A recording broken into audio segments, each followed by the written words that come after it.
আসসালামু আলাইকুম রহমতুল্লাহ। আমি লুমিনাস কোম্পানির ডিভিশনাল ট্রেনার মোহাম্মদুল আলমে। আমরা আমাদের এক চাষি ভাইয়ের সাথে দেখা করার জন্য আসছি। আজকে মেইন একটা বিষয় হচ্ছে আমরা একটা টমেটো বিস্তাকে ভিজিট করার জন্য আসছি। ওই ভাইয়ের বিস্তাতে তাৎক্ষণিক কিছু সমস্যার কারণে বিস্তাটা দেখতে আসা। আমি আপনাদের সাথে শেয়ার করবো সময় যারা আছেন।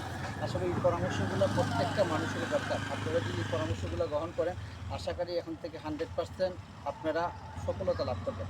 আমি আমাদের সম্মানিত কৃষি ভাই যে আছে ওনার সাথে একটু পরিচয় হবো। আসসালামু আলাইকুম। ভাই কী নাম? আমিনুল হক ফেনু ভাই একজন সফল কৃষক, প্রতিবারই অনেক কৃষিকাজ করে আসছেন। আমরা আজকে ওনার কাছে একটা প্রতিবেদন নেব। বর্তমানে আপনার টমেটো বিষয়তে কী সমস্যা হতে পারে? সমস্যা গাছ দলে পড়ে মরে জায়গা, এই যে বড় সমস্যা। আচ্ছা, আমরা একটা গাছকে তুলে পর্যবেক্ষণ করবো। মূলত কেন ডনে পড়তেছে আজকে এটা দেখবো। এই যে গাছগুলো আমরা অলরেডি একটা গাছ তুলছি। এখানে দেখা যাচ্ছে প্রত্যেকটা গাছেই ম্যাক্সিমাম গাছই ডলে পড়ে মরে যাচ্ছে। ডলে পড়ে মরে যাওয়ার মূলত একটা ব্যাকটেরিয়ার কারণে গাছটা মরে যায়। আর আমরা দেখতে পাচ্ছি ওই জায়গাতে অতিরিক্ত পরিমাণ যেটা বিট বলা হয় ওই বিটটাকে দেওয়া হয়েছে। আসলে এটা জমিতে ব্যবহার করা একবারেই শোচনীয় না। যেটা ব্যবহার করা দরকার ছিল একটা জমিতে আপনার 30% ব্যবহার করলে হয়, এখানে দেখা যাচ্ছে 70% আমরা মুরগির বিষটা ব্যবহার করছি, যেটার ফলে অতিরিক্ত একটা গ্যাসের কারণে ডলে পড়ে যাচ্ছে।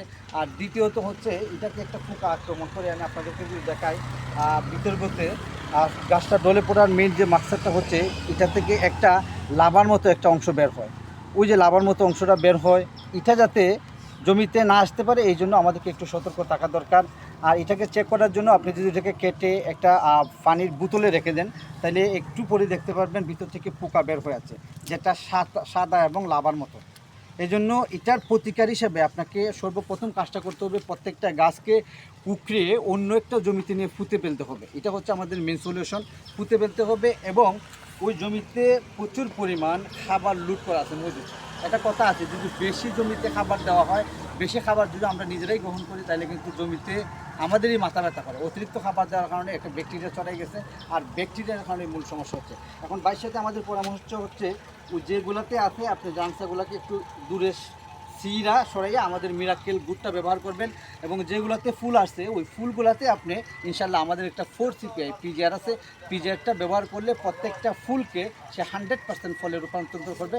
আশা করি কিছুটা একটু সমাধান হবে। আর ভাই কি কোনো পরামর্শ আছে এই ব্যাপারে? আর কিছু জানার আছে ভাই? জানার বলতে ডলে পড়ে মূল কারণ কি?